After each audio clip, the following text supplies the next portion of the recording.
Good morning. तो मुझे मानसी ने कहा कि दीदी मैंने यूट्यूब से एक हेयर स्टाइल सीखा है तो क्या मैं प्रैक्टिस कर लूँ। मैंने कहा कर लो। उसके बाद मेरी नज़र पड़ी इस चूल्हे पर जो मुझे काफ़ी दिनों से खाली दिख रहा था, तो मैंने सोचा मैं ही श्री गणेश कर लूँ। देन हम आ गए लकड़ियाँ इकट्ठी करने छत पर। उसके बाद मैंने कहा कि लाओ भाई थोड़ी लकड़ियाँ मैं भी उठा लेती हूँ। लकड़ियाँ इकट्ठी करने के बाद हम आ गए थे नीचे। देन बारी आई आग लगाने की। मैंने कहा मानसी ज़िंदगी में आग लगा सकती हूँ लेकिन चूल्हे में फ़िलहाल तुम ही लगाओ। उसके बाद मैं आ गई अपने गार्डन में फ्रेश पपीता तोड़ने के लिए। और यहाँ मुझे दिखी प्यारी प्यारी हरी भरी गोभियाँ, तो सोचा कि इनके भी पराठे हो जाए इतनी सर्दियों में।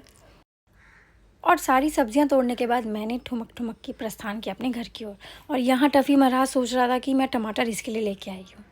अच्छा एक बात बताओ, क्या आपने कभी इस कच्चे पपीता की सब्ज़ी खाई है? खाई है तो मुझे ज़रूर बताना। वैसे तो मेरा प्लान कच्चे पपीते की सब्ज़ी बनाने का था, लेकिन जब मैंने इस गोभी को देखा ना तो मैंने तभी सोच लिया था कि गोभी के पराठे तो आज बन के रहेंगे। तो यहाँ होने लगी थी चटनी की तैयारी और मैंने भी इसको ट्राई किया था।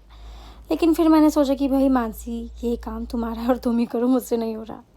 तब तक मैंने सोचा कि मैं कुछ और काम कर लेती हूँ, लेकिन टफ़ी टमाटर देखते ही ना पागल हो जाता है। इसके लिए मैंने थोड़े से टमाटर काट के अलग रख दिए ताकि हमें परेशान ना करे। उसके बाद मानसी ने मुझे आवाज़ लगाई और कहा कि दीदी जल्दी आओ, अगर इतनी देर करोगी तो लकड़ियाँ भी नहीं रहेंगी और आग भी बुझ जाएगी। फटाफट मैंने कढ़ाई चढ़ाई, तेल डाला, उसमें टमाटर को भूनने के लिए छोड़ दिया। स्वाद अनुसार आपका नमक मिर्ची हल्दी जो भी प्रोसीजर रहता है वो मैंने किया। वैसे इस कच्चे पपीते की सब्ज़ी ना बहुत टेस्टी बनती है, आप भी ट्राई करना। और टफ़ी महाराज तो है भाई, टफ़ी महाराज ये मेरा पीछा छोड़ ही नहीं रहा था। फिर मैंने इस टफ़ी को कुछ भी नहीं बोला क्योंकि ये नाराज़ हो जाता है, वो भी 2 दिन तक, और इसे मनाना बहुत मुश्किल हो जाता है। और हाँ, जितना काम ये पहले मुझे आसान लग रहा था उतना मुश्किल होता जा रहा था क्योंकि इसका धुआं मेरी आंखों में बहुत तेज़ लग रहा था। लेकिन मैंने हार नहीं मानी थी और यहाँ मैं अपनी रोटी पकाना शुरू हो गई थी एंड लुक, मेरी रोटी फूलने लगी थी। ये मेरी विक्ट्री से कम नहीं था। और अब बारी आती है गोभी के पराठे की, जो कि मैंने फर्स्ट थॉट में ही सोच लिया था कि गोभी के पराठे तो मैं ज़रूर बनाऊँगी।